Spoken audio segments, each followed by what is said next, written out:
페이스북과 유튜브를 통해 들어오시는 시청자 여러분 안녕하십니까? 이번 주부터 김남웅 앵커의 뒤를 이어 보라카이를 진행할 최승훈입니다. 지난 2주 중간고사를 보는 동안 온 나라에 가슴 아픈 소식이 있었습니다. 그런데 다시 안타까운 소식을 가장 먼저 전해드리게 되어 마음이 무겁습니다. 한 학우가 스스로 목숨을 끊었습니다. 지난 28일 오후 7시 40분경 화암기숙사에서 한 학우가 일산화탄소에 질식해 쓰러져 있는 채로 발견되었습니다. 유서가 발견되지 않았기 때문에 정확한 원인은 알 수 없는 상황입니다. 학교 당국은 아직 정확한 원인이 파악되지 않은 만큼 확대 해석을 자제해달라고 당부하였습니다. 학부 총학생 측 역시 무분별한 추측보다는 서로를 다시 한번 살피고 아껴주는 시간을 갖기 바란다고 밝혔습니다. 한편 이번 사건과 관련해 기성 언론의 근거 없는 추측과 확인되지 않은 허위 보도가 문제되고 있습니다. 국민일보, 매일경제를 포함한 주요 언론은 학우가 문지동 기숙사에서 목숨을 끊었다고 보도했는데요. 언제 화암기숙사가 문지동으로 옮겨졌나요? 또 일부 언론에서는 유서가 발견되지 않았음에도 불구하고 진로 고민에 의해 목숨을 끊은 것으로 추정하고 있는데요. 그 출처는 누군지 알 수 없는 학교 관계자의 말뿐이었습니다. 공간을 지배하는 능력에서 독심술까지 기자보다는 초능력자가 어울리네요. 5월 셋째 주에 예정되어 있던 성림태울제가 연기되었습니다. 중앙운영위원회는 지난 30일 세월호 사건을 추모하고 애도하는 분위기에 동참하기 위해 봄학기 축제를 가을 학기로 연기하였습니다. 중운위는 과학생회장들을 통하여 학우들의 의견을 수렴하였고 그 결과 많은 학과에서 연기해야 한다는 의견이 우세하였습니다. 한편 학부총학생회는 5월 5월 중 휴식과 회복을 줄 수 있는 대안행사를 행사준비위원회 상상효과와 중앙집행국에서 기획하여 실행하겠다고 발표했습니다. 뉴스 말미에 세월호 침몰 사고 이후 각종 행사를 변경한 것에 대한 여론조사 결과를 준비했으니 지켜봐 주시기 바랍니다. 이어서 학교 시설 소식입니다. 북측 학생회관에 있는 우체국 모두 아실 겁니다. 우정사업본부의 대학군의 우체국 합리화 계획에 따르면 전국 모든 대학교 군의 우체국이 우편 취급국으로 전환됩니다. 그렇게 되면 금융 업무가 중지되며 이전과 같이 우편물을 발송하는 업무는 유지됩니다. 그래도 교내 우체국 ATM이 있으니 너무 큰 걱정을 하실 필요는 없겠습니다. 방학에는 이용객이 적고 다른 민간은행이 학교에 입주해 있어 우체국 금융의 수요가 적은 상황이었다고 하네요. 1차적으로 오는 7월 1일부터 변경된다고 하니 우체국을 자주 이용하시는 분들은 염두에 두시길 바랍니다. 이제 학자금 카드 잃어버리면 아주 막막하겠네요.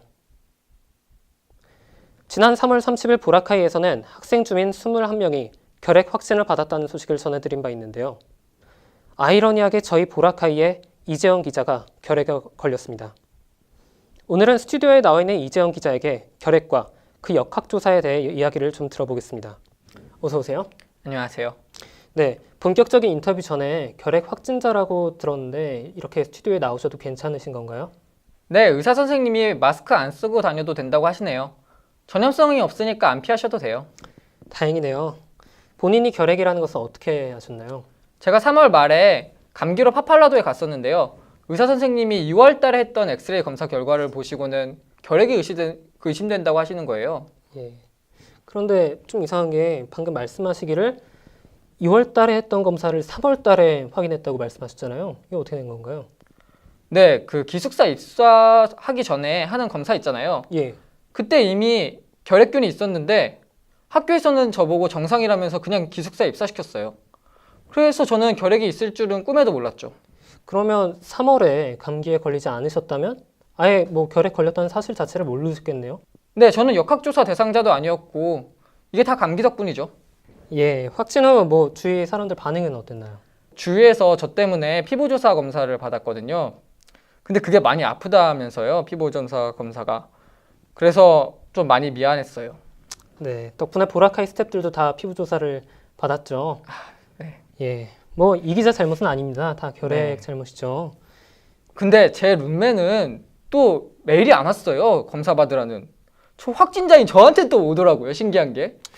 이상하네요. 일주일에 저희는 2번씩 만나잖아요. 그런데 뭐 룸메는 매일 만나실 텐데 뭐 검사를 안 받으셨나요? 그래서? 그러게요, 왜 그랬을까요? 근데 그래서 룸메가 자기 발로 찾아갔어요. 파팔로도에. 네. 그 학교가 자기 건강을 안 챙겨주니까 자기라도 스스로 건강을 챙겨야겠지 어쩌겠냐면서요. 네, 룸맵은 혹시 모르니까 다음 달에 감기로 파팔라도 한 번 더 가셔야겠습니다. 지금까지 이재훈 기자였습니다. 저도 역학조사를 받았는데요. 피부에 약물이 들어간 느낌이 아주 섬뜩했습니다. 다음으로 이번 주에 준비한 여론조사 결과를 알려주시죠. 이재훈 기자? 네, 앞서 학생축제 연기에 대해 보도해드렸는데요. 세월호 침몰 사고 이후 각종 행사의 변경을 우리 학생 주민이 어떻게 바라보는지 여론조사를 통해 알아보았습니다. 세월호 침몰 사고 이후 각종 행사를 연기하거나 취소하는 것에 대해 어떻게 생각하십니까? 라는 질문에 74%의 학생 주민이 행사를 연기 또는 취소하지 않아야 한다는 의견을 주셨고 17%가 그 반대 의견을 주셨습니다. 각각의 이유도 함께 물어보았습니다. 행사를 연기 또는 취소해야 하는 이유로 각종 행사를 자제하는 주변 분위기를 고려해야 한다는 의견이 52%로 가장 많았습니다. 반면 연기 또는 취소하지 않아야 하는 이유로 58%가 슬픔을 강요하는 분위기가 될 수 있다고 의견을 주셨습니다. 네. 슬픔을 함께하는 방법도 다양합니다. 지역 축제를 취소하기도 하고 음악을 통해 슬픔을 달래기도 합니다. 우리는 어떻게 해야 할까요? 이대로 하던 일이나 계속해야 할까요? 오늘 보라카이는 이렇게 마치겠습니다. Would it be the same if I saw you in heaven?